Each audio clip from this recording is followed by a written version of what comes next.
bersistem gugur. Ujian nilainya jelek, udah nggak bisa masuk. Bukan bersistem gugur, uniknya itu bersistem terus continue. Dalam arti anak tersebut bisa ikut remedial lagi ketika nilainya belum masuk ke nilai rata-rata. Ya, masuk ke nilai rata. Nah, di sini poin plusnya sehingga anak-anak kita bisa tetap terus belajar hingga dinyatakan di atas nilai rata-rata. Ya, sehingga penyetaraan ini secara totalitas, entah itu secara administratif, entah itu secara akademis. Karena teman-teman nanti ketika perkuliahan itu, kalau seandainya ketika ujianmu adalah ini belum lulus, kemungkinan akan tertatih-tatih untuk mendapatkan pelajaran-pelajaran yang ada di perkuliahan. Nah, begitu Al-Azhar membuat skema remedi. Ya, karena yang dicari bukan katakanlah dalam segi bentuk berapa banyak yang mendaftar dan segala macamnya, tidak. Tapi yang dicari adalah standarisasi camaba, calon mahasiswa baru atau mahasiswa baru. Standarisasi dalam segi kemampuan mahasiswa baru guna persiapan menghadapi pelajaran-pelajaran yang ada di Al-Azhar.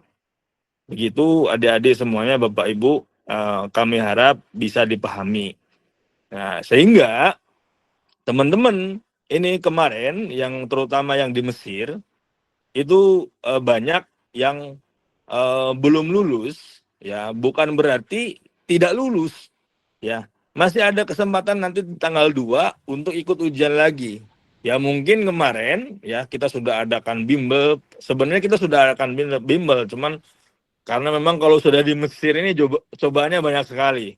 Ya teman-teman kalau udah di Mesir ini cobaannya banyak sekali. Jadi kalau di Indonesia mungkin malasnya 5%, bisa jadi di Mesir malasnya jadi 50%.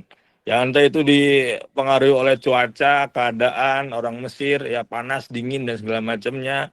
Atau dengan teman-teman yang ada di rumah, yang dengan berbagai kegiatan. Ya seperti itu. Jadi kami harap ya untuk ujian tanggal 2 nanti, yang di Mesir terutama, fokus ya. Asatid itu memberikan juga kisi-kisi, memberikan juga contoh-contoh soal, memberikan pelajaran-pelajaran dan segala macam, bukan tidak berfaedah. Itu sangat berfaedah, itu sangat membantu ya, itu sangat membantu untuk menjawab apa-apa yang akan diujikan ketika ujian nanti ya. Maka saya harap adik-adik terutama yang di Mesir, ya karena banyak yang nggak lulus ini yang di Mesir gitu. Yang Indonesia alhamdulillah ya, mungkin karena di Indonesia ini pagi siang sore malam dan segala macam. Nah sebenarnya yang di Mesir pun sama, cuman mungkin karena jaraknya berbeda, nggak di satu tempat ya, jadi mungkin kadang masuk kadang tidak. Jadi seperti itu. Insya Allah ya, kita sudah berusaha sebisa mungkin, sekuat mungkin untuk membantu teman-teman untuk bisa lulus di ujian muadalah ini. Yang terpenting mengikuti proses yang ada, semuanya pasti ada caranya, ada hikmahnya, dan insya Allah kita usahakan ya, insya Allah kita semuanya kita usahakan untuk bisa kuliah tahun ini. Mau yang dapat kemarin mubtadi, mau yang dapat mutawasid, mau yang dapat mutakodim. Nah, kita melakukan negosiasi yang ada bersama pihak Al-Azhar, entah itu markas Tatwir, entah itu markas Zaid, bahkan langsung muwafaqah Grand Sheikh. Ya. Adapun yang di Indonesia, teman-teman yang di Indonesia, sekarang Ustadz, saya belum lulus. Apakah saya berangkat atau tidak tahun ini? Ya. Sekarang kalau teman-teman adik-adik semuanya mau menunggu muadalah lulus, boleh. Atau mau berangkat dulu ke Mesir, kemudian di sini nanti ujiannya di sini, boleh. Nanti jangan khawatir, teman-teman di Mesir tetap statusnya pelajar. Cuman bedanya pelajar yang program bahasanya sudah selesai atau pelajar yang program bahasanya sudah selesai. Kalau pelajar yang program bahasanya sudah selesai berarti dia tinggal ijroat. Ya, setelahnya mengikuti ijroat. Ijroat itu daftar ulang untuk persiapan ujian termin 1. Adapun teman-teman yang belum selesai program bahasa harus menyelesaikan program bahasa terlebih dahulu, kemudian bisa ijroat. Nah, tetapi syarat untuk ijroat ada 3.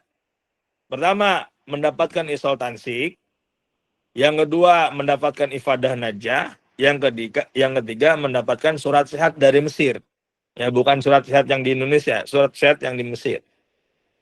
Nah, bagaimana caranya mendapatkan 3 hal ini? Pertama, isol tansik itu harus lulus muadalah terlebih dahulu.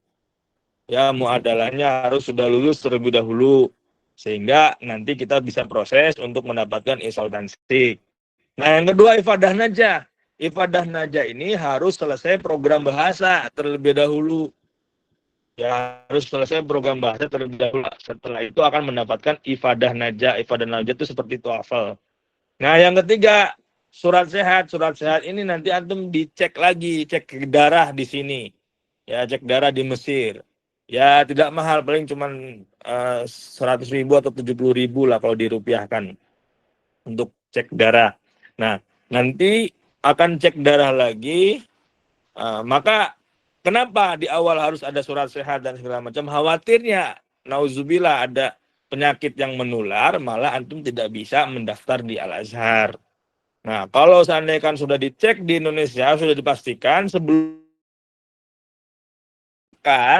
itu berarti aman. Nanti dicek di sini, insya Allah tidak ada juga, gitu. Sehingga bisa dengan 3 persyaratan itu, antum bisa ijroat. Nah, setelah ijroat, baru bisa ikut ujian. Adapun perkuliahannya kapan? Saat perkuliahannya itu bisa dari sekarang pun bisa langsung masuk. Karena sedikit berbeda ya, kalau di Indonesia kan mungkin selesaikan dulu dan segala macam. Nah, kalau di sini belajar aja dulu. Karena patokannya adalah ujian. Nah, patokan di Mesir adalah ujian. Sehingga untuk ijroat pun biasanya paling terakhir itu 1 bulan. Atau mentok-mentok itu 2 minggu atau 3 minggu sebelum ujian. Itu udah nggak bisa ijroat. Nah, sehingga teman-teman yang sekarang Ustaz, saya lebih baik program bahasa di Mesir secara offline atau online di Indonesia. Nah, kalau ini itu melihat ahwal dan zuruf ya, melihat keadaan antum dan kapan antum berangkatnya. Kalau antum berangkatnya September, Oktober, mungkin Oktober awal lah, Oktober awal mungkin masih kekejar. Ya, kekejar. Apalagi kalau yang mutawasid. Ya, kalau mutakodim insya Allah sudah aman. Ya, nanti bisa mengikuti program bahasa di Mesir. Nah, kemudian dapat ifadah najah. Nah, kalau yang mutawasid ini 50-50. Sehingga kalau mau berangkat pun di September lah. Di September ini segera perlu berangkat sehingga nanti program bahasanya bisa di Mesir. Nah, lebih bagus lagi secara online. Ya, secara online. Kalau yang antum kejar adalah kecepatan agar bisa ikut ujian di bulan Januari nanti kurang lebih. Ya, ujian termin. Nah, tapi kalau antum mengejarnya kemampuan, maharohnya, ya pastinya lebih bagus offline gitu, lebih bagus offline. Ya itu melihat zuruf lah, melihat zuruf, silakan dimusyawarahkan. Tapi kalau saran Ustaz, lebih baik online. Kalau seandainya ada uang untuk bayar setiap mustawanya. Tapi kalau seandainya kan uangnya sudah habis Ustaz buat keberangkatan segala macam, nanti di Mesir saja. Seperti itu. Nanti melihat zuruf, ya melihat ahwal dan segala macamnya. Ya. Adapun persiapan apa saja yang perlu dipersiapkan sebelum berangkat, pastinya adalah dalam segi kesehatan, kemudian kemampuan bahasa diperbagus lagi karena ya antum ketika nyampe Mesir itu langsung tempur. langsung belajar, langsung membuka buku Al-Azhar. Untuk program bahasa lagi nanti malah ketinggalan gitu. Jadi ya perlu, meskipun nanti ada yang masuk program bahasa, tetapi bukan berarti nol gitu, bukan berarti masih sangat kurang. Nah, jadi perlu dipersiapkan, diperdalam lagi, buka lagi kardusnya, bukunya dibuka lagi, ya. Kesehatan, buku, kemudian dalam segi peralatan, ya peralatan pribadi terutama, baju-baju secukupnya, ya. September nanti kemungkinan sudah mulai dingin, ya. September, Oktober, apalagi November mungkin sudah mulai dingin ya. Sekarang masih panas, ya mungkin nanti awal-awal di pertengahan bulan September mungkin udah mulai dingin. Nah, musim dingin ini memang sangat dingin ya, sehingga perlu jaket, ya jaket. Kalau di perjalanan cukup pakai jas apa aja udah cukup. Nanti beli di Mesir juga lebih bagus di sini, yang dari brand-brand Turki biasanya bagus di sini. Ya, kalau di Indonesia ada boleh dibawa ya. Itu kondisional saja. Nah, kemudian kebutuhan pribadi terutama perempuan ya biasanya ya. Kalau perempuan itu kan lebih banyak kebutuhan pribadinya. Itu bisa dibawa dari Indonesia. Adapun laki-laki pakaian dalam itu boleh dibawa dari Indonesia. Makanan-makanan ya secukupnya aja lah. Secukupnya bawa dari Indonesia kayak cabai-cabean atau katakanlah apa namanya, sambal terasi dan segala macamnya seperti itu boleh dibawa. Adapun yang lainnya jangan khawatir, nanti di Mesir banyak ya, di Mesir matam dari matam Sunda, matam Padang, matam NTB dan lain-lain masih banyak di sini. Jangan khawatir. Ya mungkin itu dulu, nanti boleh dengan sisi pertanyaan agar lebih terbuka, barangkali ada yang belum dipahami atau ada miskomunikasi bahkan seperti itu, nanti coba kita jawab agar semuanya bisa tersampaikan dengan baik. Syukran. Assalamualaikum warahmatullahi wabarakatuh. Waalaikumsalam warahmatullahi wabarakatuh. Waalaikumsalam warahmatullahi wabarakatuh. Terima kasih kepada Kiai Haji Yumna Ilahi LC yang telah menjabarkan kembali terkait persiapan Ananda kita untuk berangkat ke Mesir, termasuk perihal yang fundamental seperti pemberkasan, dan kembali memberikan maklumat terkait administrasi yang penting kita laksanakan untuk berangkat ke Al-Azhar. Perlu diingatkan kembali Bapak, Ibu, dan Ananda-Anandaku sekalian, kami ke depannya akan terus mengimbau, baik itu melalui WhatsApp ataupun webinar secara online seperti ini, kepada Ananda-Ananda sekalian, sebagai bentuk persiapan dan komitmen besar Afwaja Center, sekaligus bertanggung jawab penuh terkait keberangkatan Ananda-Ananda sekalian sampai ke Al-Azhar Kairo Mesir. Jadi perlu kami tekankan, segala informasi yang diterima, kalau informasinya di luar dari surat resmi yang dikeluarkan Afwaja Center, maka informasinya masih bisa didecline atau dipertanyakan.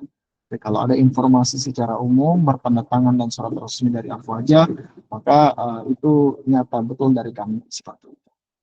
Baik Bapak Ibu yang sama-sama berbahagia, saya akan membuka sesi pertanyaan. Mungkin sistemnya sama seperti kemarin. Untuk sesi pertanyaannya 3 pertanyaan pertama, kemudian dijawab, kemudian 3 pertanyaan selanjutnya, kemudian dijawab. Jadi kami inventarisir pertanyaan ini sampai 3 dulu, kemudian langsung dijawab, baik dari Ustaz Zulmani ataupun saya. Baik, untuk pertanyaan pertama silahkan bisa di-raise-kan atau dibuka mute-nya dan dibuka kameranya Bapak Ibu, diperkenalkan namanya, ada orang tua wali dari siapa, biar kami bisa lebih akrab. Terima kasih. Assalamualaikum warahmatullahi wabarakatuh. Waalaikumsalam warahmatullahi wabarakatuh. Saya Arif Ustadz, wali dari Nifan, dari Zidan Ustadz, Nifan Zidan. Oh, baik Nifan. Ya. anggota saya ini. Nah, Afan Ustaz, itu Ustaz mau nanya ujian termin Ustaz. Ujian termin itu maksudnya gimana? Terus sama nanti anak-anak di Al Azhar itu tinggal di asrama bareng semuanya ataukah beda-beda tempat Ustaz? Nah, itu dulu Ustaz yang kami tanyakan. Syukran Ustaz. Baik, Assalamualaikum. saya kira Ustaz. Ya, pelajar selanjutnya Bapak, Ya, Ibu, silakan. izin tanya Ustadz. Ya, silakan Bapak Dani. Ya, Assalamualaikum warahmatullahi wabarakatuh. Ya, saya Dani, wali dari Abian Meka Ustadz. Baik.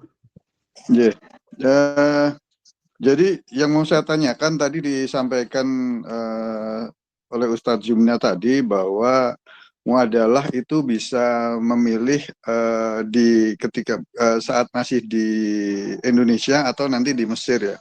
Kebetulan kan anak kami ini kan sekarang baru ikut takhili ya, gelombang 3. Jadi baru 2 minggu ini kan ikut takhili. Nah, kemudian nanti muadalahnya dulu informasi yang pernah kami dapat itu kan tergantung nanti kalau duluan dapat tiketnya ya ujiannya di Mesir, kalau duluan ujiannya nanti ujiannya di Indonesia gitu.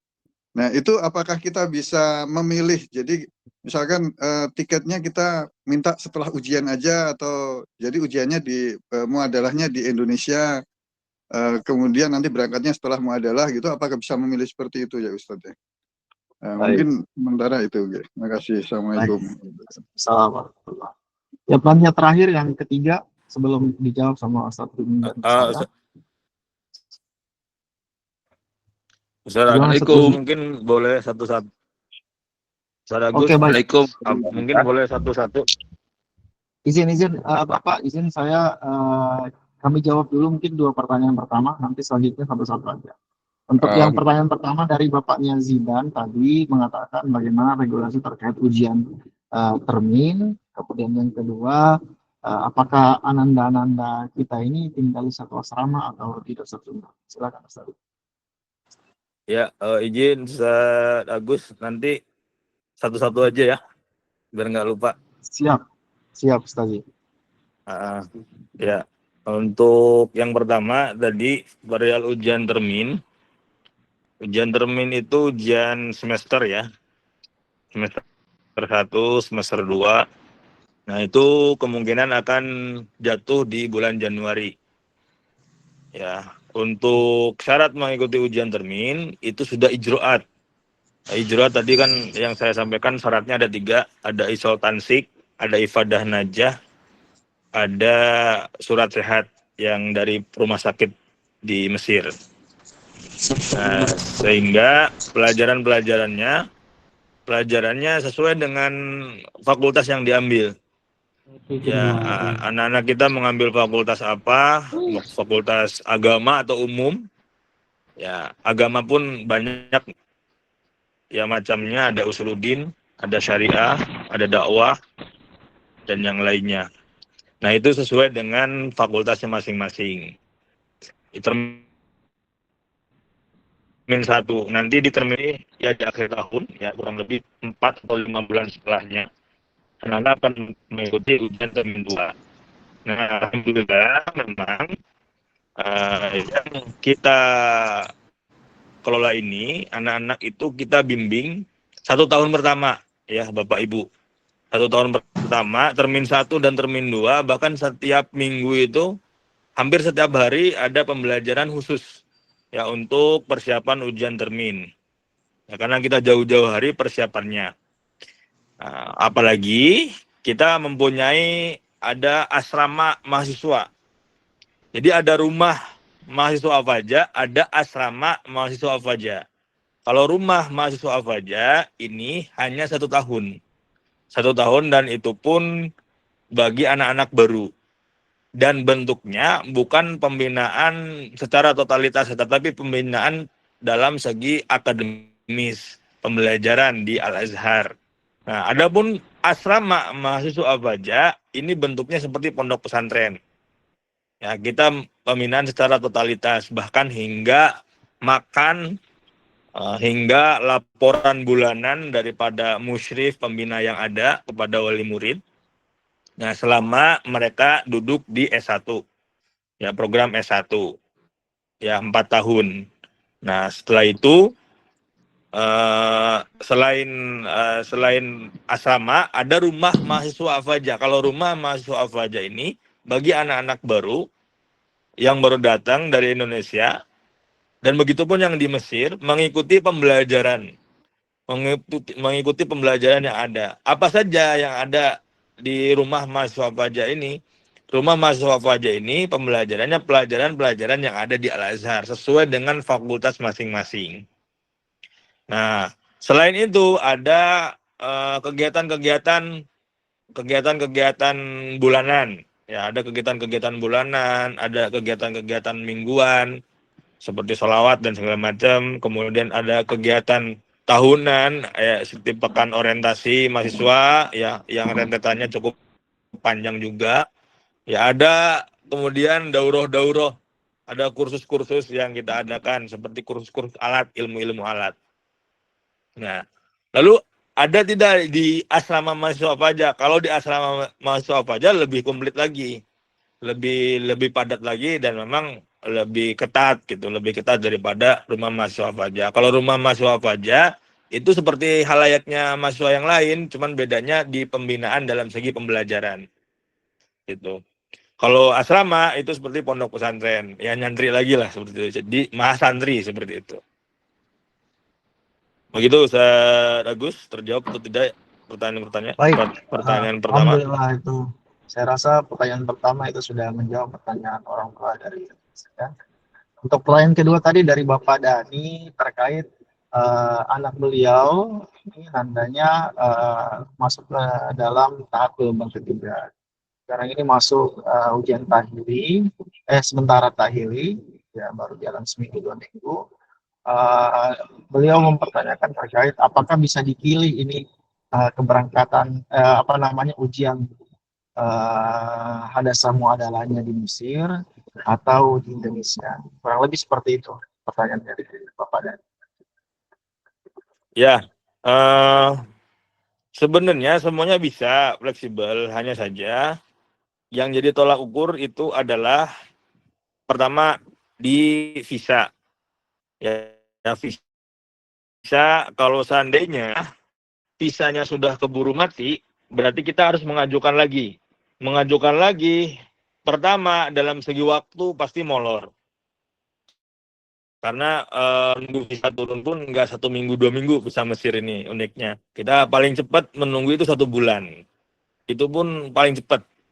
Ya, kita menunggu 1 bulan. Nah, ya it's okay. Kalau seandainya kan mau menunggu lagi, kita kasih estimasi lah. Kita kasih estimasi.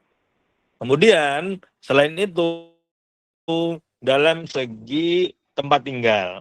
Nah, kalau seandainya kan ada request satu orang, Ustaz, saya berangkat bulan sekian, nanti bagaimana tempat tinggalnya? Tempat tinggalnya bagaimana? Nah, anak-anak ini akan bareng-bareng sama yang lain, dan bentuknya bukan bayar ke apa aja tempat tinggalnya itu.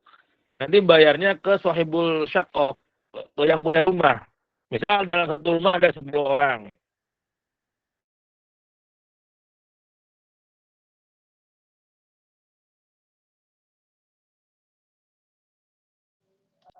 Ya mungkin lagi nge-freeze jaringannya. Patungan dengan grup. Halo?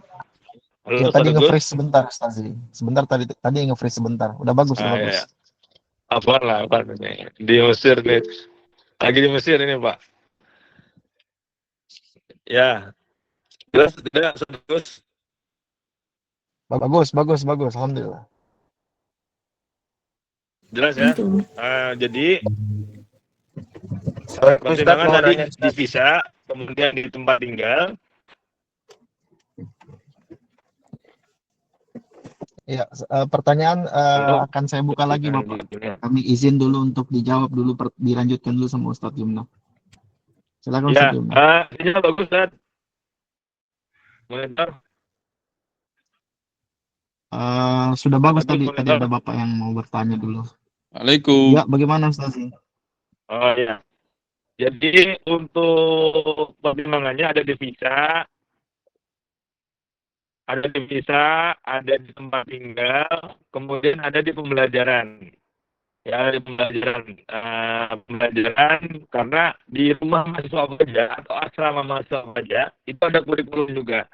Nanti malah ketinggalan lagi gitu, ketinggalan. Nah, itu ada beberapa. Yang terakhir mungkin dalam segi administrasi.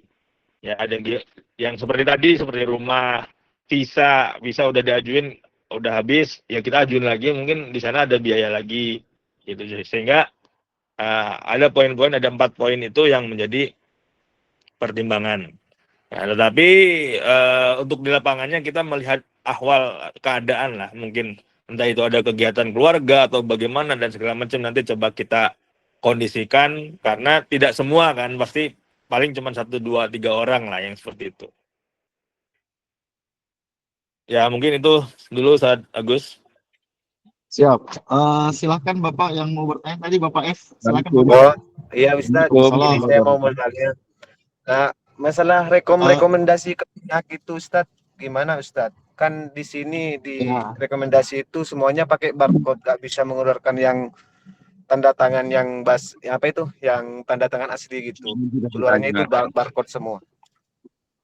Baik, siap.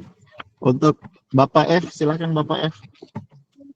Ya, Assalamualaikum warahmatullahi wabarakatuh. Waalaikumsalam.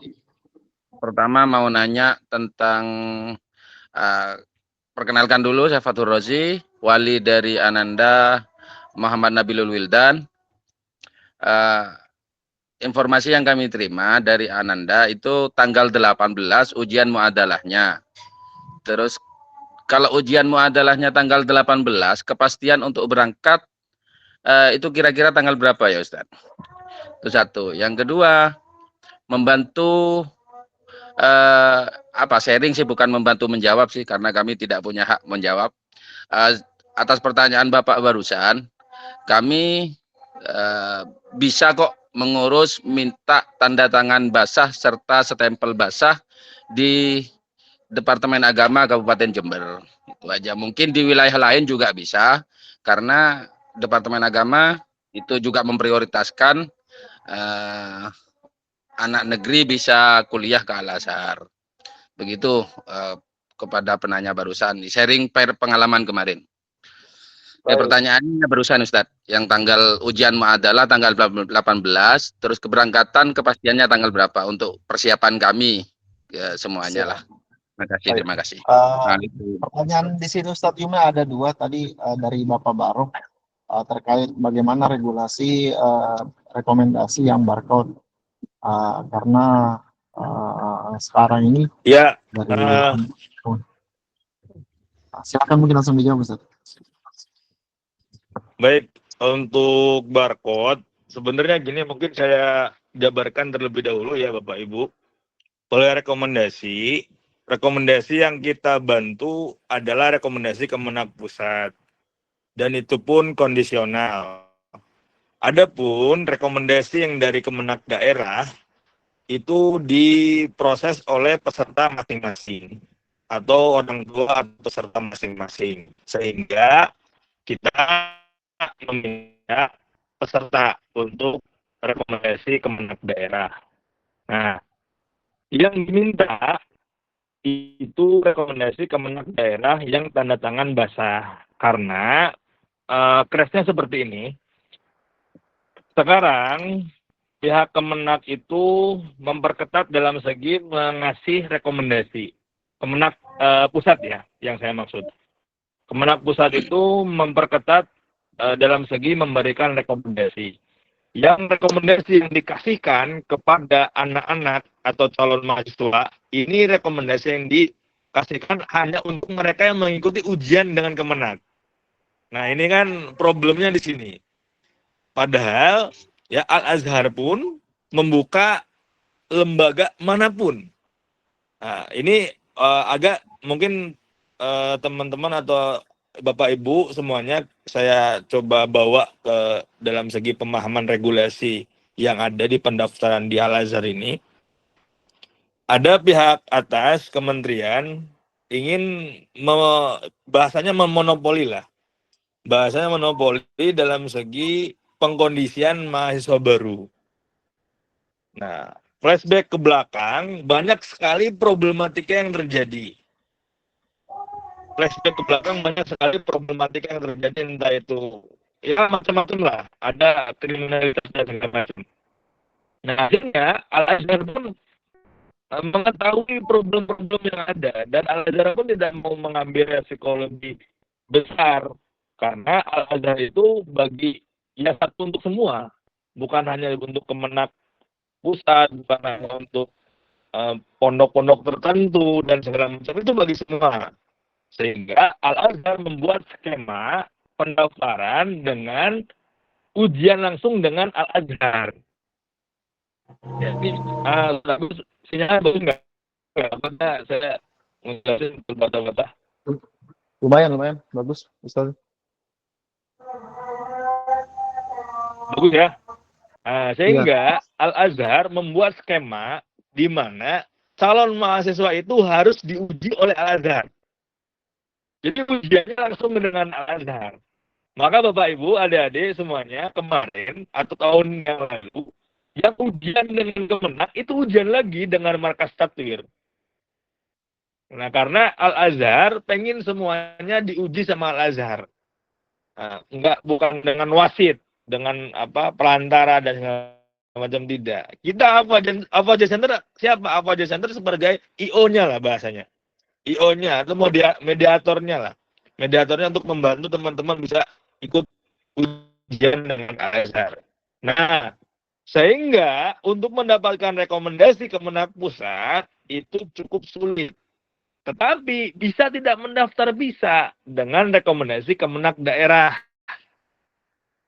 Nah, Kemenak Daerah, kenapa yang kita minta adalah tanda tangan basah dan cap basah? Karena Al-Azhar itu, atau Mesir lah ya, Mesir ini untuk masalah barcode ini masih tabu.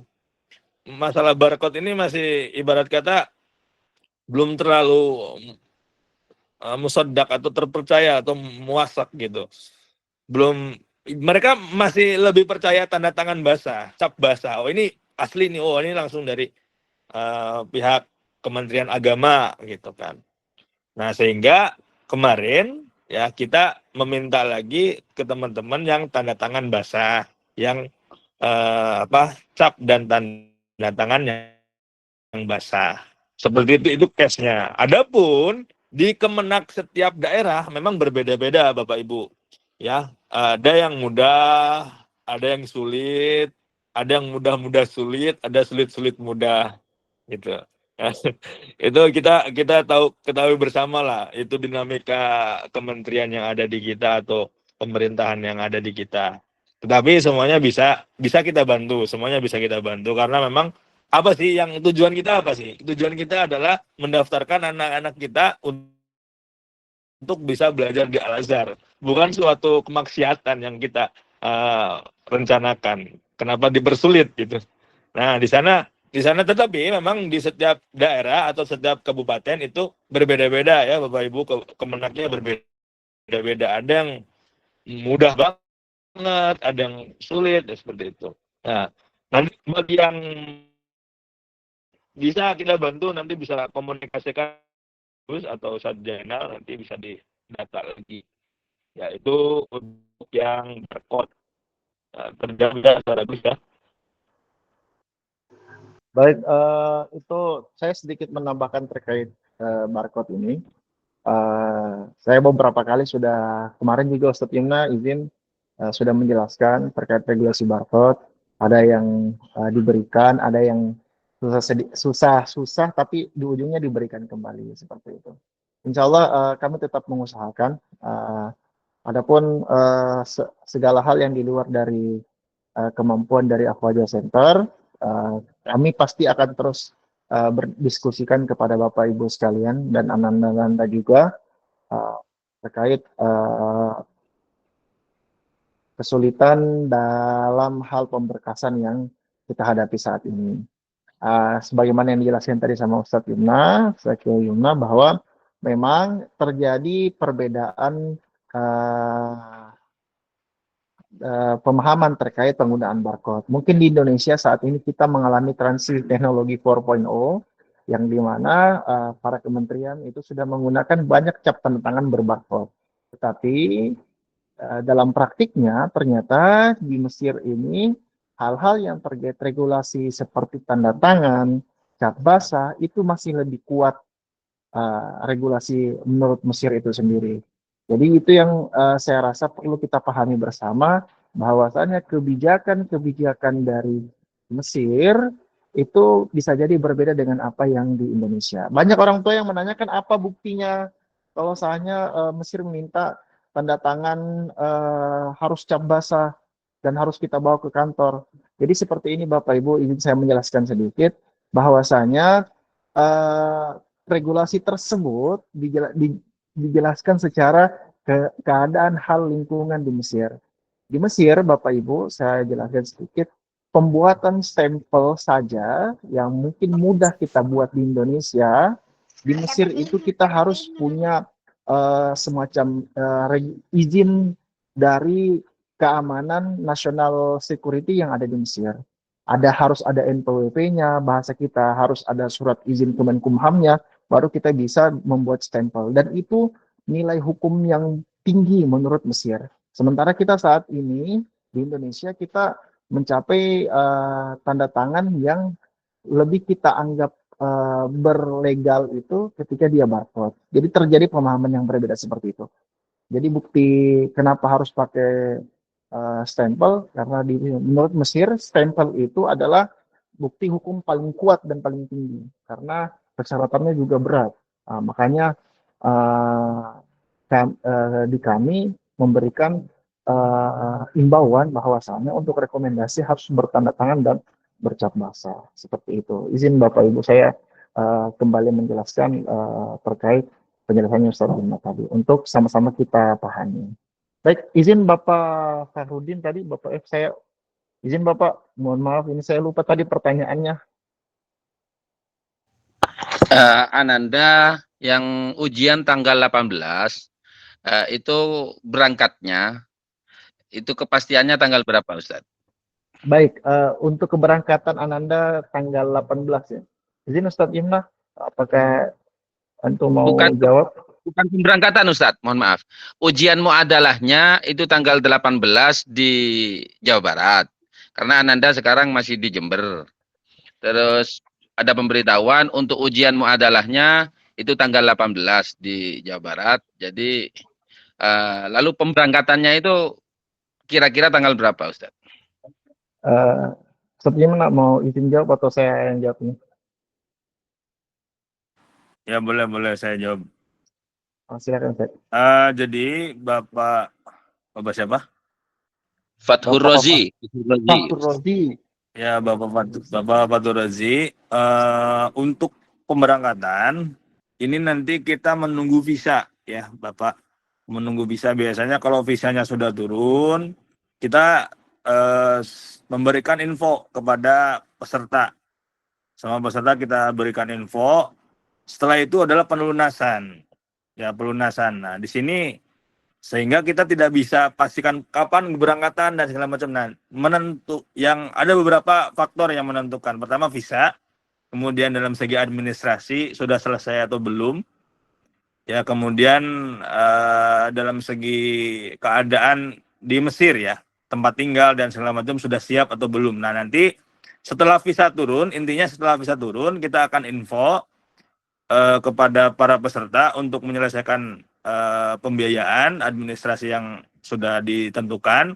Kemudian setelah itu kita akan infokan lagi keberangkatan tanggal sekian seperti itu. Mohon maaf Ustadz kami potong. Untuk pelunasan administrasi itu sudah selesai semua Ustadz. Karena Ananda kemarin memintanya untuk dilunasi gitu.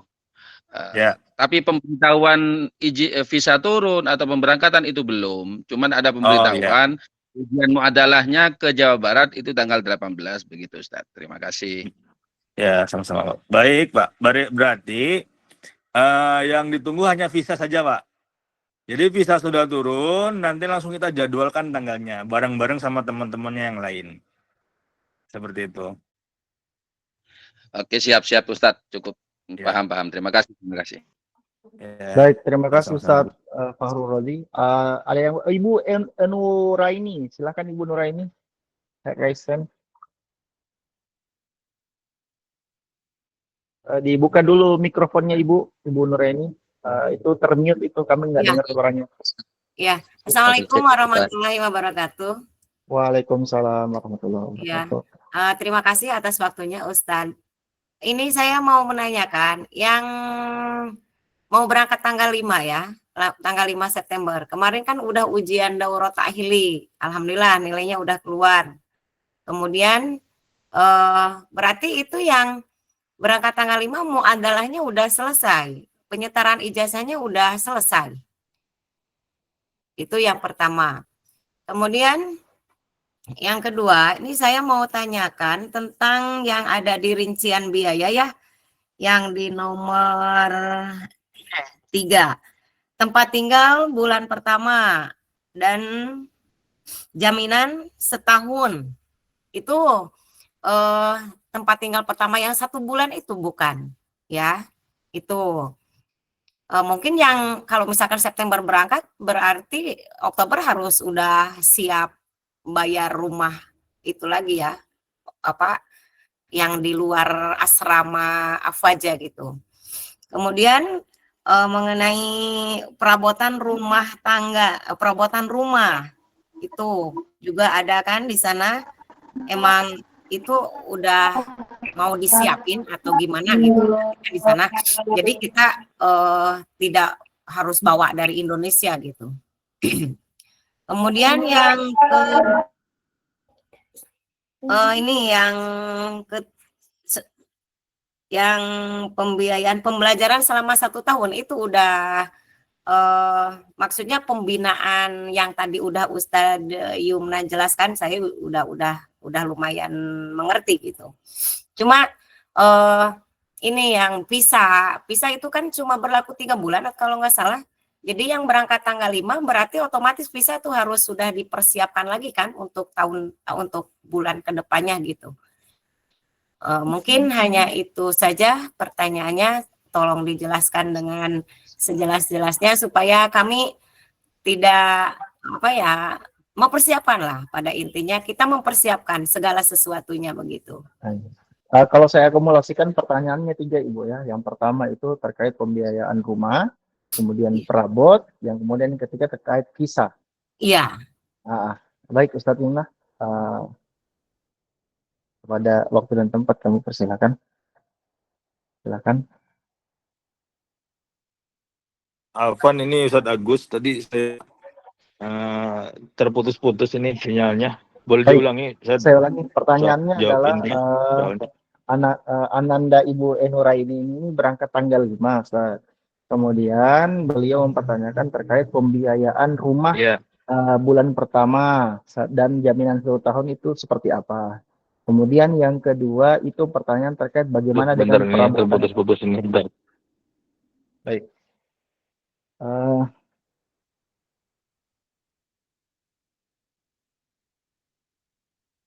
Izin saya kirim. Halo, sudah jelas? Saya off kamera aja ya, biar jelas ya suaranya. Silakan. Jadi halo, sudah jelas? Ya. Sekarang sekarang jelas ya suaranya ya? Jelas Kiai, yes. Jadi pertanyaan pertama Kiai adalah pertanyaan pertama adalah Ananda Ibu Nuraini ini berangkat tanggal 5. Kemudian beliau mempertanyakan terkait karena di dalam pembayaran yang sudah dibayarkan itu ada biaya bulan pertama di Mesir dan biaya jaminan tahunan itu seperti apa maksudnya. Kemudian yang kedua adalah bagaimana dengan perabotan Ananda sekalian ketika nanti di Mesir, perabotan rumahnya dan lain-lain. Apakah ada yang perlu kami persiapkan dari Indonesia atau sudah disiapkan memang di Mesir?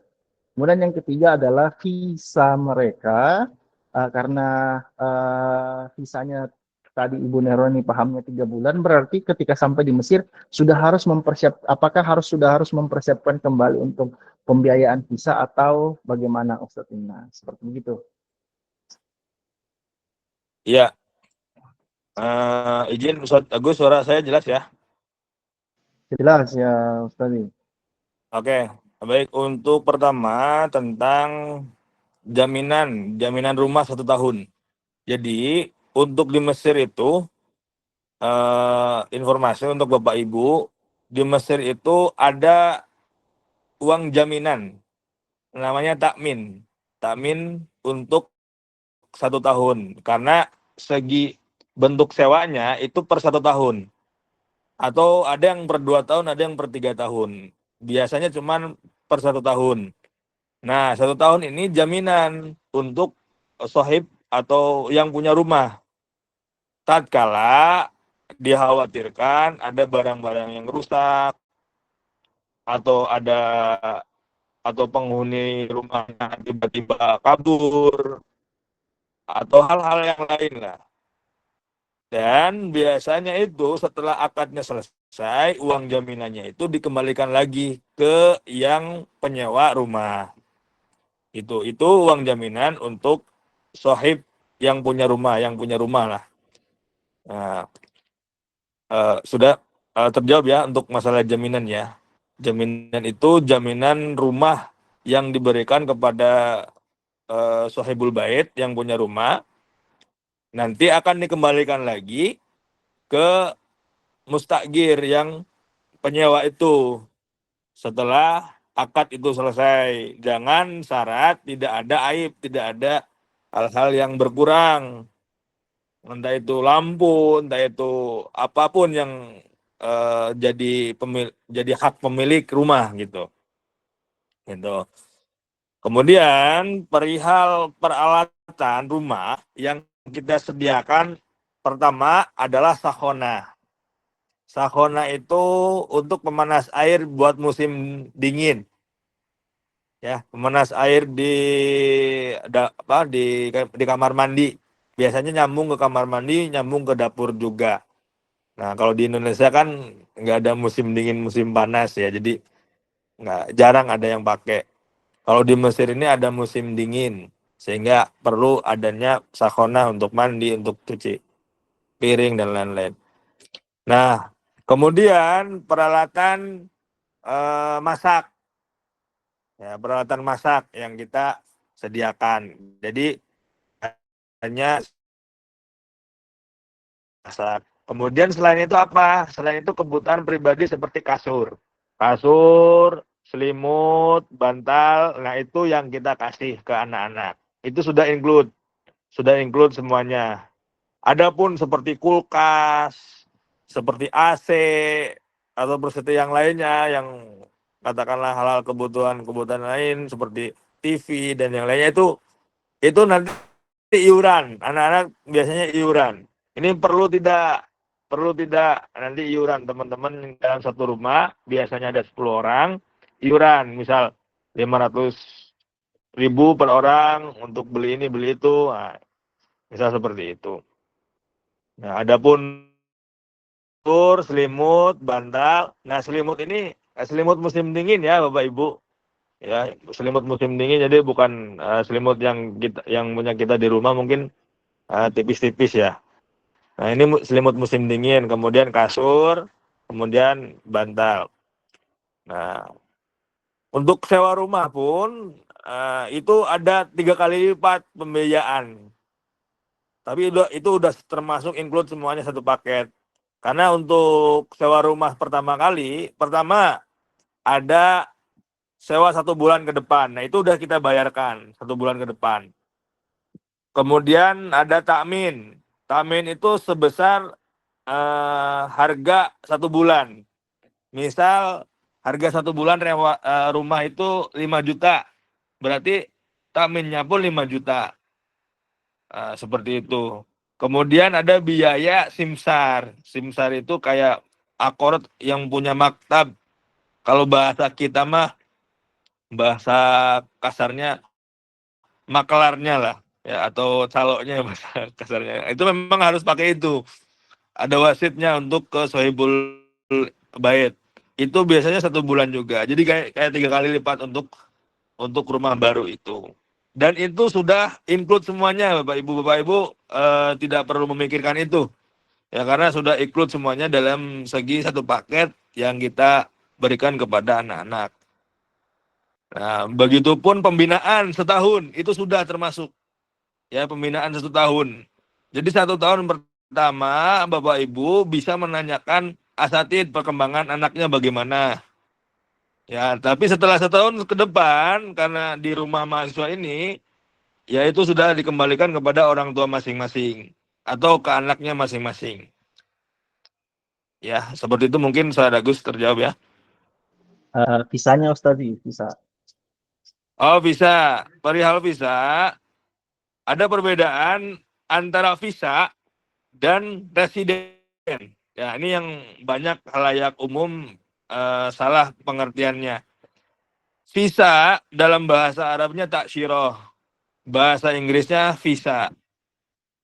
Visa itu keperuntukannya izin masuk ke negara. Izin untuk masuk ke negara lain, yaitu visa. Adapun iqomah itu bahasa Arabnya. Iqomah bahasa Indonesianya residensi. Bahasa Inggrisnya residence. Bahasa arti istilahnya izin tinggal. Izin tinggal untuk menetap. Kalau di Indonesia ada namanya kitas. Ada kitas, ada kitab. Kalau kitas itu kartu izin tinggal terbatas. Kalau kitab, kartu izin tinggal menetap. Nah, yang dibutuhkan anak-anak adalah iqomah. Nah, iqomah untuk mendapatkan iqomah 1 tahun itu harus sudah masuk di perkuliahan. Ya, lalu bagaimana Ustaz dengan anak-anak kita? Anak-anak kita masuk ke Mesir itu akan mendapatkan iqomah atau izin tinggal selama 3 bulan atau 90 hari. Selama 90 hari. Nah, setelah 90 hari atau sebelum selesai 90 hari harus tadi diperbarui sesuai dengan status. Kalau statusnya sudah ijraat daftar ulang, berarti statusnya sudah mahasiswa aktif. Kalau belum ijraat berarti sebagai mahasiswa program bahasa. Kalau mahasiswa program bahasa itu tajdidnya per 6 bulan. Kalau mahasiswa Al-Azhar dalam arti sudah benar-benar udah dapat rokam julus, sudah dapat nomor pelajar itu per 1 tahun. Berapa Ustaz untuk perpanjang izin tinggal? Kurang lebih kalau dirupiahkan itu 1 juta rupiah. Ya, seperti itu Bapak Ibu. Mungkin untuk masalah izin tinggal ya. Baik. Untuk visa tajdid itu kosakatanya maksudnya tajdid itu perbaruan. Jadi ada yang 6 bulan dan ada yang 1 tahun untuk perbaruan visa anak-anak kita. Mungkin seperti itu. Oke. Baik. Apakah ada? Oh, tadi ada izin saya baca kolom komentar dulu. Tadi ada yang bertanya lewat kolom komentar. Bapak Dandi Suwarno. Assalamualaikum. Izin bertanya terkait pelayanan kesehatan selama di sana. Tadi ini bagaimana pelayanan kesehatan selama di Mesir? Seandainya dibutuhkan, bagaimana pembiayaan ananda kita? Apakah ada sistem asuransi di sana? Mohon dijawab Ustaz. Ya, untuk kesehatan memang di sini obat-obatan semuanya banyak. Ada beberapa yang memang lebih bagus di Mesir, ada yang beberapa lebih bagus di Indonesia. Tetapi kalau untuk kesehatan yang bentuknya penyakit dalam, berhubungan dengan lambung, jantung, dan lain-lain, itu lebih baik kita berobat di Indonesia. Ya, tetapi kalau berhubungan dengan penyakit luar, ya seperti mata, telinga, hidung, atau kulit, gitu kan, itu lebih baik di Mesir. Karena lebih bagus mesinnya dan segala macam bagus di sini dan murah gitu. Dan murah. Tapi kalau seperti obat-obat yang dimasukkan ke dalam, saya lebih rekomendasi nanti berobatnya di Indonesia saja. Biasanya teman-teman di sini beli obatnya obat Indonesia juga. Ada toko-toko Indonesia yang jualan obat Indonesia. Seperti ya ada Indomaret, minimarket ada juga punya orang Indonesia. Nah, mereka buka-buka warung dan di sana jual obat-obat juga. Ya, obat-obat ringan lah, bukan obat-obat yang memang berat. Seperti itu Bapak Ibu. Untuk dokter di sini banyak. Ada juga dokter Indonesia juga ada, ya. Cuman kalau udah parah dalam arti penyakit dalam, saya rekomendasikan untuk apa namanya? Berobat di Indonesia, ya, kalau untuk penyakit dalam, ya. Untuk penyakit dalam. Nah, pengalaman ya Bapak Ibu, pengalaman yang kita temui di lapangan, memang anak-anak ini perlu dikasih nasihat terus gitu. Ya minimal sebulan sekali. Terutama masalah kebersihan. Terutama masalah kebersihan. Tahun lalu 2024 atau 2025, 2025 ya, masih 2025. Di bulan Februari kalau nggak salah. Bulan Februari ya kurang lebih. Itu qadarullah ada pelajar mahasiswa kita yang meninggal. Itu disebabkan hepatitis. Disebabkan penyakitnya hepatitis. Nah, biasanya hepatitis itu disebabkan lingkungan atau kamar atau rumah yang kurang bersih. Nah, di sini mungkin ya menjadi perhatian nanti teman-teman atau adik-adik semuanya ini yang mau berangkat ke Mesir, ya diperhatikan dalam segi kebersihannya. Ya meskipun di Mesir nggak semuanya bersih juga di luarnya, ya, apalagi daerah-daerah tertentu ya kumuh juga gitu. Mungkin daerah-daerah yang agak bagus, daerah-daerah elit ya bersih kan, tapi daerah-daerah mahasiswa biasanya yang rumah-rumahnya murah-murah biasanya itu luar-luarnya kumuh. Tapi setidaknya di dalam rumah itu harus bersih. Ya, harus bersih. Nah, adapun dokter dan yang lainnya banyak dokter. Dokter Indonesia pun ada. Itu bisa nanti kalaupun sakit bisa apa namanya? Berobat. Ya, seperti itu.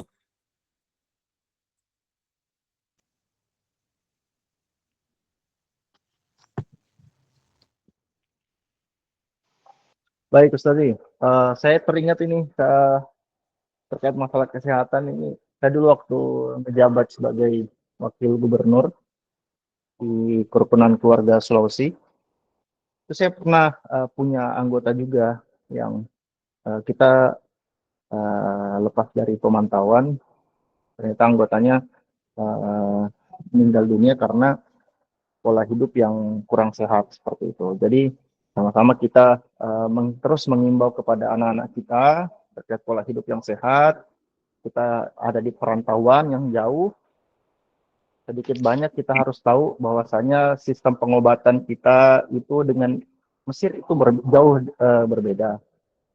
Sedikit kemarin saya sudah banyak ceritakan bahwa bahkan sampai dosis obat, dosis ampul, dosis suntik, baik yang diminum ataupun yang disuntik langsung ke nadi itu perbedaannya jauh sekali. Kalau diibaratkan kalau Panadol kita dalam satu untuk orang dewasa, satu tablet itu mungkin 500 gram. Di Mesir itu untuk Panadol atau Adol, biasanya di sana brandnya juga seperti itu 1000 miligram untuk obat satu tabletnya. Jadi dari segi obat-obatan pun kita berbeda. Jadi sering kita nasihati kepada anak-anak juga bahwasanya harus jaga kebersihan. Habis olahraga jangan langsung minum air es. Itu yang anggota saya kemarin dapatkan ketika beliau habis main futsal sama rekan-rekannya. Kebetulan beliau santri kami di Sulawesi. Setelah pulang minum air es, habis minum air es langsung mandi air hangat. Akhirnya kedapatan di dalam kamar mandi sudah setengah nafasnya, kita bawa ke rumah sakit sudah ada lebam di belakangnya, jadi tidak bisa diselamatkan. Jadi perlu kita edukasi terus untuk sering menjaga kesehatan, terutama konsumsi hal-hal yang tidak baik untuk tubuh. Itu kita harus edukasi ke anak-anak kita. Jauh sekali kita berobat ini anak-anakku sekalian. Jadi saya harap semua kepada Ananda-Ananda untuk hal-hal yang kurang baik kita konsumsi jangan dikonsumsi seperti itu. Baik, yang raise hand tadi yang selanjutnya adalah Pak Dadang. Silakan Pak Dadang dibuka kameranya.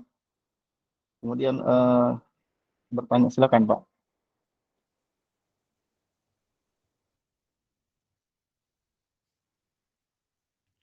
Silakan Pak Dadang dibuka mikrofonnya. Kalau enggak Pak Dadang bisa enggak ini nanya Pak Ustadz? Silakan Pak Dadang, Dadang. Dibuka mic-nya dulu Pak.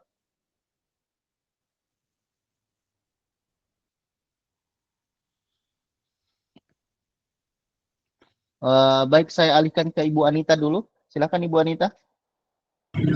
Terima kasih Ustadz. Assalamualaikum warahmatullahi wabarakatuh. Saya Waalaikumsalam. santri dari Aisyah Ayu Amalta yang keberangkatan tanggal 5 September. Terkait dengan bagasi yang kemarin belum selesai dijawab Ustadz. Yang Oh iya. kan di itunya kan 30 kilo ya. Kata Ustadz Agus kemarin kan 23 tambah kabin 7 kilo 7. gitu ya. Ya, itu yang terakhir saya dapat konfirmasi. Mungkin nanti langsung dijawab sama Ustadz Yuna terkait regulasi perbagasian kita Kiai. Jadi kemarin saya sampaikan, saya kurang update kayaknya, atau mungkin bisa dikoreksi nanti. Ini saya 30 kilo itu 23 bagasi dan 7 kabin, atau 30 kilo itu semua bagasi Kiai. Mohon izin dijawab. Silakan. Ya, Saudara Gus. Mohon maaf, itu pesawatnya apa? Lupa saya. Tanggal Termut. izin Kiai saya belum cross check karena staff juga ini. Mungkin Ya, kalau tidak salah pertama intinya itu seperti ini. Gimana Kiai? Intinya seperti ini, Saudara Gus. Untuk bagasi, memang kan yang menentukan maskapai. Dan itu rata-rata 30 kilo. Dan kita pukul rata semuanya 30 kilo. 30 kilo. Nah, ada yang memang ada yang 23 kilo, ada yang memang ada yang lebih. Tapi kita ratakan semuanya 30 kilo. Ya, kita ratakan 30 kilo.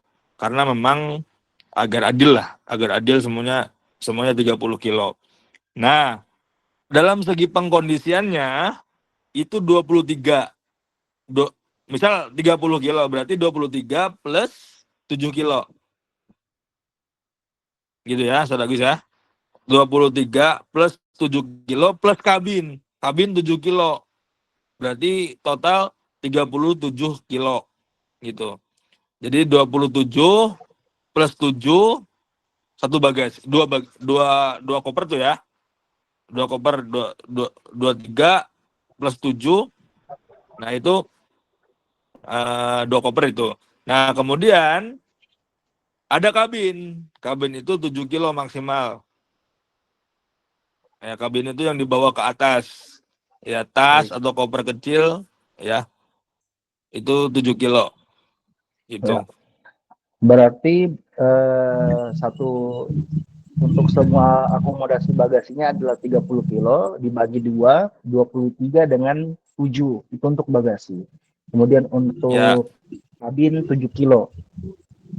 Afwan Ustadz, kalau seandainya 2 koper itu yang satunya misalnya 20 ditambah yang satunya lagi 17, boleh nggak gitu Ustadz?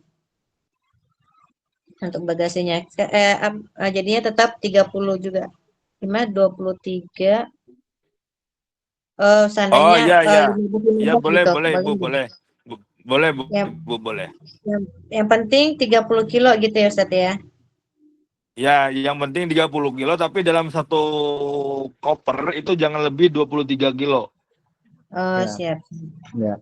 Jadi di bandara itu, Ibu, izin saya bantu Ustadz Yuna. Jadi di bandara itu ada batas minimum satu koper itu beratnya harus 23 kilo. Kenapa demikian? Karena kalau lebih dari 23, itu dari porter atau orang yang mengangkat di bandara itu kesulitan. Apalagi transfer dari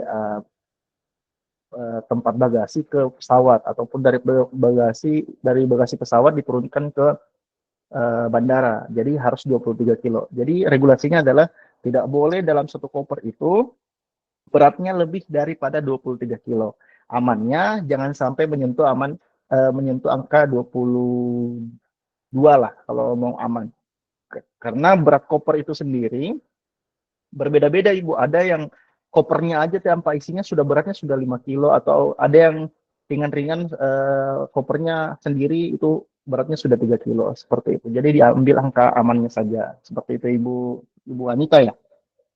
Siap, makasih Ustadz. Ya, Pak Ibu.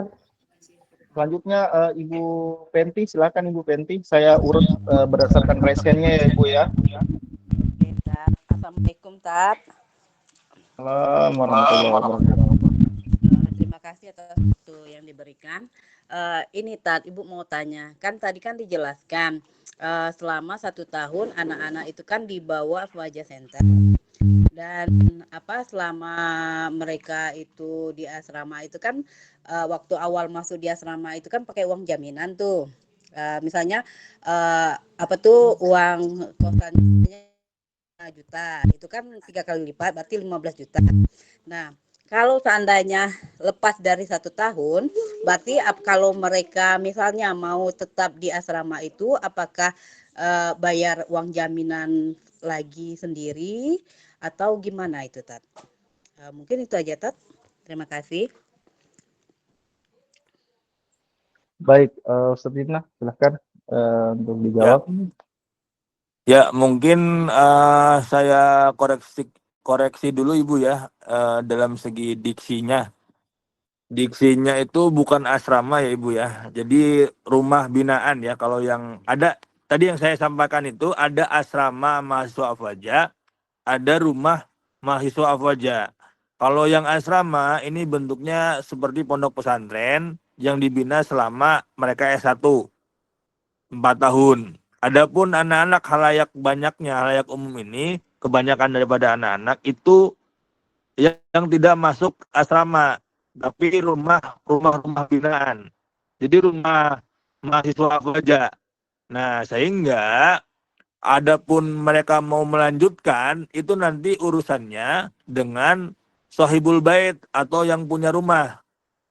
Itu entah itu nanti bayar takmin lagi atau tidak, itu biasanya regulasi sesuai dengan dari sahibul bait yang punya rumah. Nah, tapi biasanya itu tidak bayar takmin lagi, hanya melanjutkan sewa rumah bulanannya. Biasanya seperti itu. Dan biasanya per tahun itu naiknya 10%. Misal tahun ini satu rumah 5 juta. Nah, tahun depan naik 10%, jadi 5.500.000. Seperti itu. Biasanya seperti itu. Baik. Pertanyaan selanjutnya saya jawab dari kolom komentar ya. Izin dulu Ibu. Di kolom komentar yang bertanya, Kiai, ada terkait yang pertama ini tadi barcode sudah dijawab ya. Kemudian yang kedua adalah izin bertanya, Kiai, program bahasa yang offline. Apakah program bahasa yang offline itu dimulai secara bersamaan? Apa dimulai berbeda-beda waktunya sesuai pemberangkatan anak-anak? Apakah nungguin semuanya datang dulu ke Mesir baru dimulai? Seperti itu. Silakan Ustaz Ibna. Ya, jadi untuk program bahasa offline itu tergantung dengan keberangkatan. Untuk informasi, yang program bahasa ini bukan hanya Indonesia saja. Kalau yang offline ya, jadi nggak disatukan dengan orang Indonesia lagi, tapi disatukan dengan pendaftar dari berbagai negara. Banyak sekali, bahkan seluruh dunia ada di Al-Azhar ini. Nah, sehingga itu tidak menunggu anak-anak yang lain, tetapi menunggu proses di Al-Azharnya dalam segi kloter di Al-Azharnya gitu. Jadi nunggunya dari Al-Azharnya nanti. Kita tidak menunggu anak-anak Avoja berangkat dulu semuanya, enggak. Tapi yang berangkat terlebih dahulu, mereka yang akan kita proses terlebih dahulu untuk program bahasa secara offline. Seperti itu. Baik. Assalamualaikum Ustaz. Apakah Ananda itu perlu divaksin meningitis? Kalau bisa iya, kalau enggak ya nggak apa-apa. Kalau vaksin meningitis itu kan untuk ke Saudi ya, Mesir tidak perlu. Baik. Ini tadi saya perjelas ya, Ibu Meiti ini yang bertanya ini. Bukan 3 koper ya Ibu ya. Jadi kopernya itu semuanya beratnya harus 30 kilo untuk yang bagasi. Bagasi dalam artian masuk dalam bagasi pesawat. Maksimal dalam satu koper itu tidak boleh lebih daripada 23 kilo. Jadi 23 kilo ya, koper yang pertama kalau maksimum beratnya, kemudian koper yang kedua tinggal 7 kilo berarti. Nah, itu sudah 30 kilo untuk bagasi.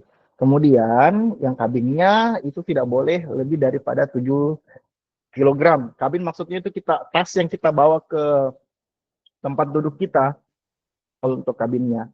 Tidak boleh lebih daripada 7 kilo. Biasanya itu diisi dengan barang-barang elektronik yang di kabin ya. Jadi tas kita semua HP, laptop, tablet, semua cas, kemudian hal-hal yang bersifat elektronik itu tidak boleh ditaruh di bagasi, tapi taruhnya di kabin. Sama Bapak Ibu, kalau misalnya Ananda itu mau bawa power bank, harap power bank-nya dipelajari bahwa power bank-nya itu tidak termasuk power bank yang dilarang oleh maskapai. Sedikit banyaknya power bank itu banyak yang dilarang untuk bawa di maskapai, akhirnya power bank-nya dia bawa ke bandara, tapi dilarang untuk naik, akhirnya power bank-nya ditinggal, seperti itu.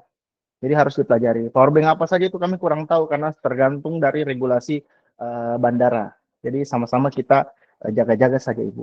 Nah, baik. Selanjutnya Ya, yang raise hand. Ustaz Agus, tambahan. Silakan. Silakan Kiai.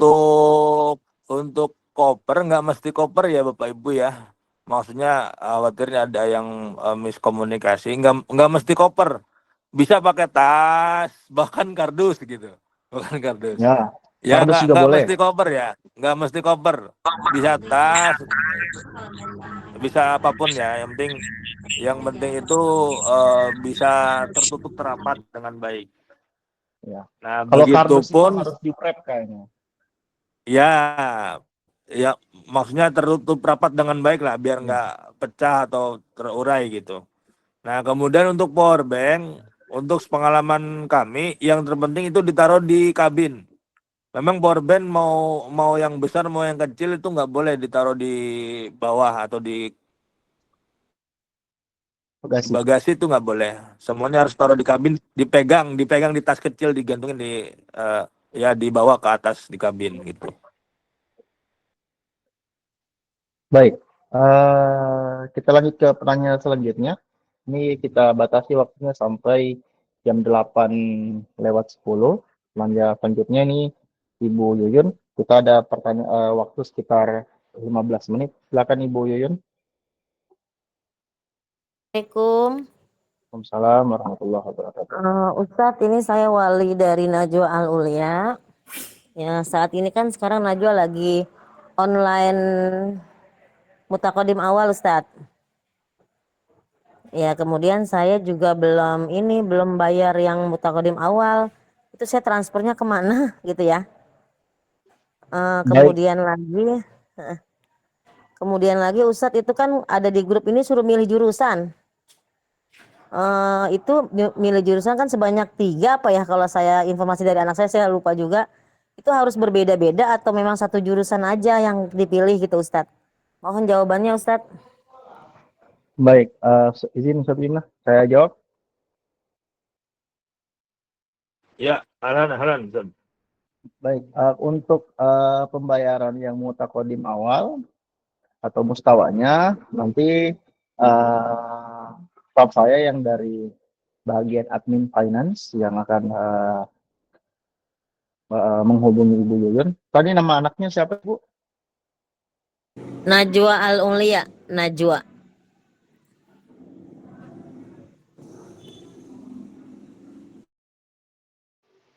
Baik Ibu, nanti admin finance akan menghubungi Ibu untuk regulasi pembayarannya. Kemudian yang kedua tadi untuk jurusan itu dari pemberkasan, kami admin pemberkasan meminta 3 jurusan pilihan untuk Ananda kita untuk dipilih agar dia terdaftar di Al Azhar. jurusan yang prioritas adalah jurusan yang paling pertama dipilih. Jadi urutannya 1, 2, 3, yang nomor 1 itu prioritas. Dan paling sering adalah jurusan pertama yang diberikan. Seperti itu. Jadi silakan di list, karena itu kami kirim di grupnya anak-anak. Jadi anak-anak yang list sendiri. Kemudian untuk pilihan fakultasnya, nanti akan dijabarkan sama admin dari bagian pemberkasan. Seperti itu Ibu Yuyun. Satu lagi Ustadz, ini kan yang Daura Lugo ya. Kemarin kan Najwa itu di bukan Mutawasit Sani Ustadz. Ya. Itu bukti kalau memang sudah menjalani Daura Lugo yang Mutawasit Sani itu apa sih Ustadz? Dengan Mutakodim awal kan lagi berjalan nih. Lagi proses ya, tapi ujiannya belum tahu kabarnya ini. Itu apa Ustadz? Mohon izin Ustadz, Kiai Yumnah dibantu untuk ini bukti hasil dari ujian Mutawasit Sani naik ke Mutakodim awal, Kiai. Boleh diulang Ustaz Agus? Pertanyaannya adalah ini Ananda ini sudah menjalani DK atau DL itu di Mutawasit Sani dan sekarang sudah masuk ke Mutakodim awal. Ibu Yuyun menanyakan bukti dari Mutawasit Sani dia lulus itu sampai naik ke Mutakodim awal itu apa, Ustaz? Seperti itu pertanyaannya. Buktinya biasanya pakai tadarus dirosi, kita harus minta dulu. Tapi selama itu udah ada rekom julus atau nomor standbook lah ya, atau nomor pelajar itu terdetek. Jadi ketika kita cek dengan nomor pelajar itu udah langsung ada duduk di kelas apa itu udah terdetek. Tetapi kalau kita mau buktinya itu pakai tadarus dirosi. Kita harus mengajukan terlebih dahulu untuk mengeluarkan itu. Nah, bisa dipahami nggak itu bahasanya? Maksudnya tadarus. Itu nomor Gimana? stambuknya anaknya udah tahu atau belum Ustadz? Nomor stambuk anaknya udah tahu belum? Sudah Ibu, sudah. Oh udah Kalau tahu di ya? dalam kelas pasti tahu Ibu kalau sudah masuk kelas. Ya. Oh gitu ya. Oh ya Ustadz, maaf ya saya salah ngambil ya. Syukran Ustadz ya. Ya, Apa nih? Baik, Ibu Mardian, silakan bertanya sebelum saya baca pertanyaan di kolom komentar. Silakan Ibu Mardian. Ya, Pak, bukan Mbak Ibu. Siap Bapak Mardian, mohon maaf. Jadi untuk masalah apa namanya itu surat dari Kemenak itu ya. Surat Kemenak itu tadi saya terpotong juga karena tadi saya sholat isya dulu. Perihal surat Kemenak yang pakai barcode itu, saya coba komunikasikan lagi dengan Kemenak. Ternyata jawabannya emang dimarahin kita gitu loh.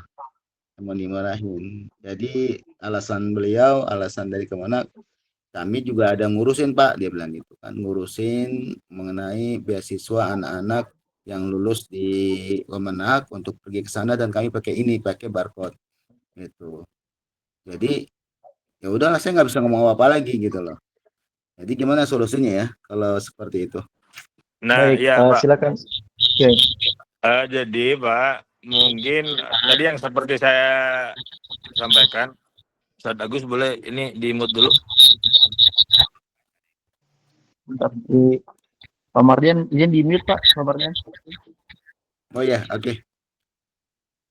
Jadi seperti yang saya sampaikan tadi, perihal rekomendasi, itu kan dari Kemenak, Bapak itu kan menyampaikan, ini saya mengurusi juga ini buat beasiswa yang dari Kemenak ini.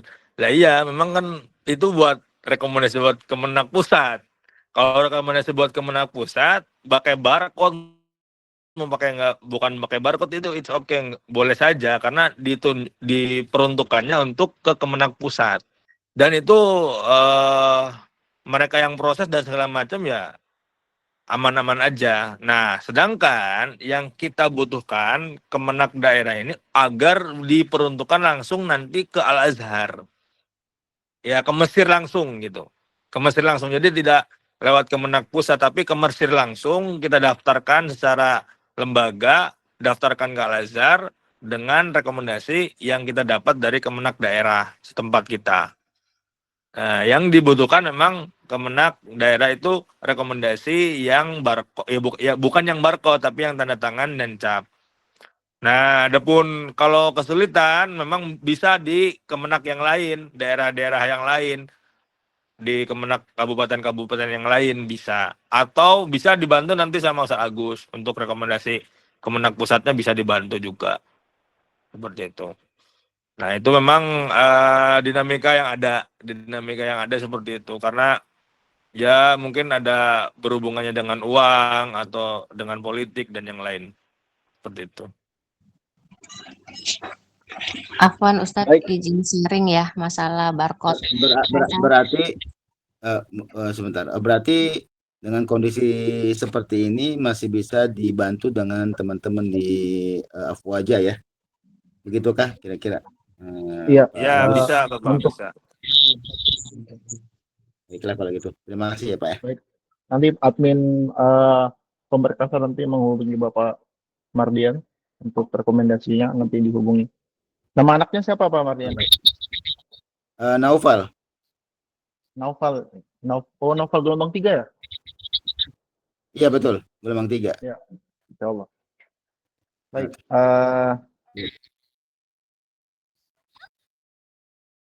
Saya izin ke pertanyaan yang ada di chat ya Bapak Ibu ya. Untuk kita sedikit lagi.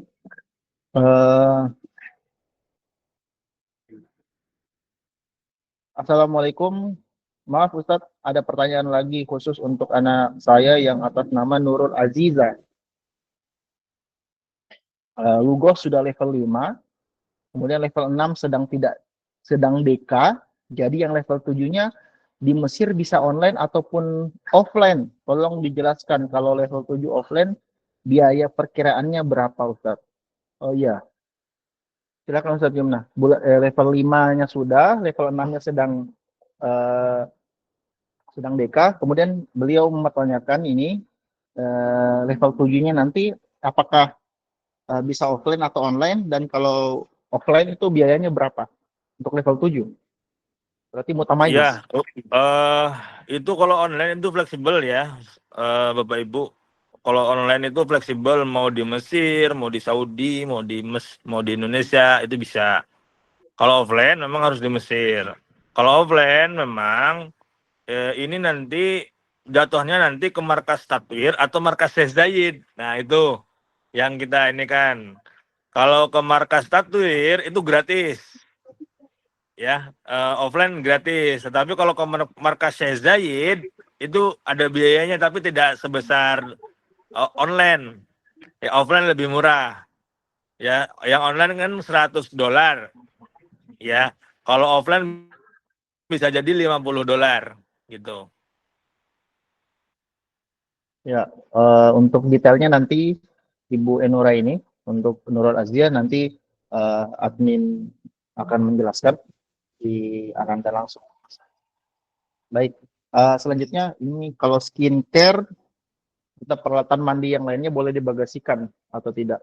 Jadi kalau skincare-nya itu sifatnya cair, Ibu, dan botolnya tidak rapat, maka itu tidak boleh dimasukkan ke dalam bagasi.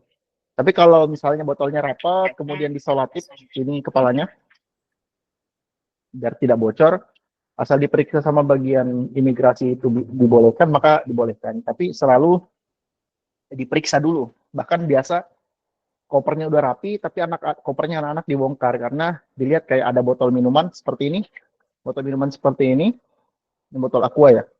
Nah, botol aqua ini harus disolatif di sininya Ibu. Seperti itu. Biasanya kalau bawa madu, saya dulu waktu masih di Mesir kan bawa madu untuk kesehatan, jadi biasa di solatif di mulut di botolnya. Tapi biasa langsung dibongkar, dilihat dulu apakah aman atau tidak. Untuk menjauhi hal-hal tersebut lebih baik ditaruh di kabin saja. Kemudian kalau kayak peralatan mandi mungkin bisa dibeli di Mesir saja Ibu, karena peralatan mandi lengkap di sana kalau di Mesir. Peralatan mandi, sabun segala macam, sampo ada. Kemudian di itinerary untuk Saudi Airlines sekitarnya maksimal 23 kg dan berjumlah 2 koper. Nanti ini untuk Saudi Airlines untuk kelompoknya nanti kan sudah dibuatkan dibuatkan grup sama admin. Nanti semua detail terkait perbagasian dan anak-anak pemberangkatannya nanti digambarkan di grup, baik yang pesawatnya Saudi maupun Qatar, seperti itu. Ustadz, untuk yang di asrama biayanya 2 sampai 5 juta itu sudah sama kebutuhan makan apa hanya asrama saja? Sebelumnya bisa izin Kiai dibantu untuk jawabannya. Apakah di asrama itu pembiayaannya 2 sampai 5 juta itu sudah termasuk kebutuhan makan atau hanya kebutuhan asramanya saja? Silakan seperti ini.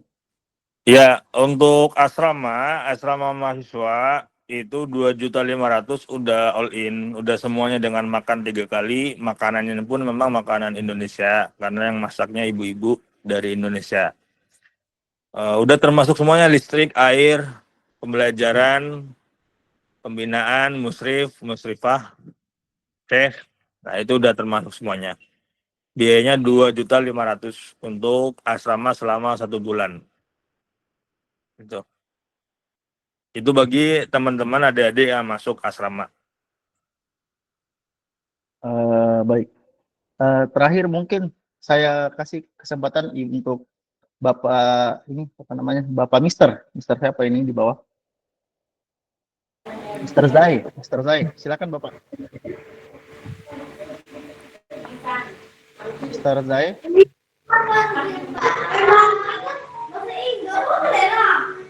Halo Ustadz, saya aja deh. Sebentar Ibu, karena saya bagi-bagi Bu. Kalau Mister Zai bisa, kalau tidak bisa, mungkin pertanyaan terakhir dari Ibu Yuyun. Ya, silakanlah Ibu Yuyun. Ustadz, maaf sih nanya lagi, yang nomor stambuk itu nomor apa Ustadz? Yang nomor duduk atau bagaimana Ustadz? Ya, namanya Rokom Julus Ibu. Rokom Julus itu seperti nomor induk mahasiswa NIM kita nih, NIM.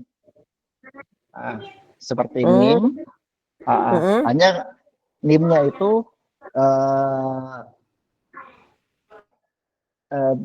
tergantung dari regulasi Azharnya. Jadi kadang NIM-nya itu tetap dan kadang NIM-nya itu berubah. Seperti itu. Terkait dari panitia ujian. Biasanya seperti itu Ibu. Dan kalau kami hafal itu NIM-nya. Karena itu di situ jantungnya. Kalau kita mau minta berkas, kita mau ujian, mau minta nilai, mau minta bukti. Biasanya kalau yang PNS orang tuanya, biasanya tuh kalau mau masuk dalam masuk ke dalam kategori pembiayaan, biasanya kita diminta untuk dibuatkan surat, kita meminta untuk dibuatkan surat bahwasanya kami terdaftar di Azhar sebagai mahasiswa. Nah, itu dipakai NIM itu untuk memproses surat tersebut. Biasanya seperti itu. Ini sudah berlaku dari semenjak Daurah Lugo atau nanti setelah jadi mahasiswanya Ustadz? Masalahnya kan nggak dihapus juga. Di Daurah Lugo ada nomor duduk, nanti juga ketika mahasiswa juga ada nomor duduk. Dua-duanya harus dihafalkan juga. Itu untuk mutawasid sani dengan mutakodim awal nomor kursinya beda-beda. Nomor stambuknya maksudnya. Bukan nomor kursi, ya nomor. Nomor duduk ya. Ya, nomor duduk ya. Ya. Sama Ibu. Karena itu dari situ nilainya nanti.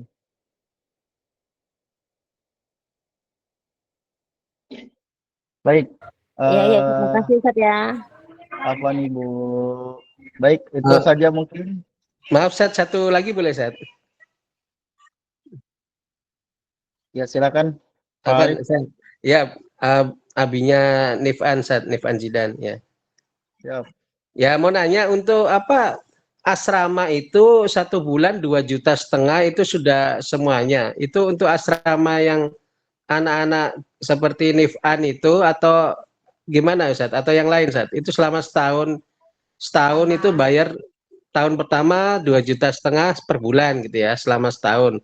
Itu yang untuk selanjutnya itu apakah lanjut atau ada beasiswa gimana Ustadz ke depannya Ustadz? Baik, mohon izin Kiai Yumna untuk dibantu pertanyaan dari orang tua Zidan. Ya, untuk asrama itu memang bentuknya selama dia menjadi mahasiswa. Adapun beasiswa itu nanti melihat kepada prestasi anak-anak. Beasiswa ini biasanya akan mendapatkan dari Al-Azhar atau dari lembaga-lembaga lain seperti Baitul Zakat Kuwait, Qatar, Saudi Arabia. Kemudian kalau yang dari Indonesia ada Basnas, ada dari Asfa, Assalam fil Alamin, dan itu memang tidak pasti gitu karena melihat ke prestasi anak-anak. Seperti itu, iya. Pak. Baik. Oh, jadi selanjutnya itu semuanya tergantung prestasi nanti ya. Ke Ya, depan setelah belajar di Al-Azhar itu ya. Ya, syukran, betul. syukran. Terkait bagaimana nanti regulasi untuk mendapatkan beasiswa, pasti nanti kami akan edukasikan kepada anak-anak sekalian. Kayak seperti saya, Bapak, alhamdulillah selama saya kuliah, saya juga dapat beasiswa dari Kuwait, kemudian dapat juga beasiswa dari orang tua, dari Pemda juga dapat. Nanti kita sama-sama kita edukasikan ke anak-anak kita dan orang tua.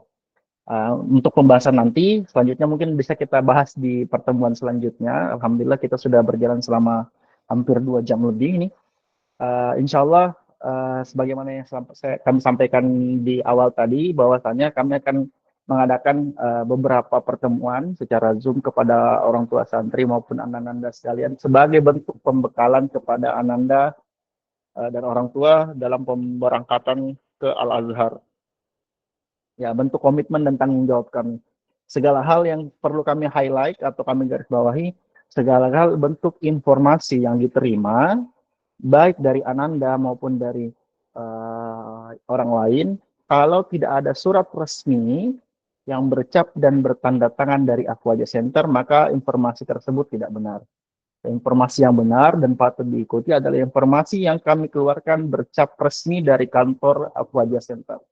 Seperti itu Bapak Ibu. Insya Allah untuk pertemuan selanjutnya, tanya jawab nanti kami akan terus berkomunikasi kepada Ananda dan orang tua santri, baik secara WhatsApp maupun nanti kami akan buatkan webinar seperti ini lagi. Tentu pematerinya baik dari Ustadz Yumna, dari saya sendiri, maupun dari Ustazah Ulum dan rekan-rekan sekalian semuanya yang ada di dalam Afwaja Center. Mungkin seperti itu. Terima kasih Ustadz Yumna Ilahi yang sudah menyempatkan waktunya membersamai kami di sini di Indonesia. Sekarang sudah menunjukkan pukul 20.17. Ustadz Yumna juga sudah waktunya sholat asar sepertinya Ustadz Yumna di sana. Lagi di Mesir beliau menunggu anak-anak kita berangkat nanti. Itu saja mungkin saya izin menutup acara pada malam ini dengan membaca Alhamdulillahirabbil Alhamdulillahirabbil wa kafaratul majlis subhanakallahumma wa bihamdika syukran ala husni mubaratikum wa ihtimamikum asa ma tahaddasna yanfa'lana jami'an wa li suhulati ummahatina fi bahthil arzaq wa li suhulati abnaina fi talabil ilmi. Amin. Assalamualaikum warahmatullahi wabarakatuh. Waalaikumsalam warahmatullahi wabarakatuh. Terima kasih Bapak Ibu sekalian, nanti kita bertemu lagi di pertemuan selanjutnya. Mohon izin undur diri.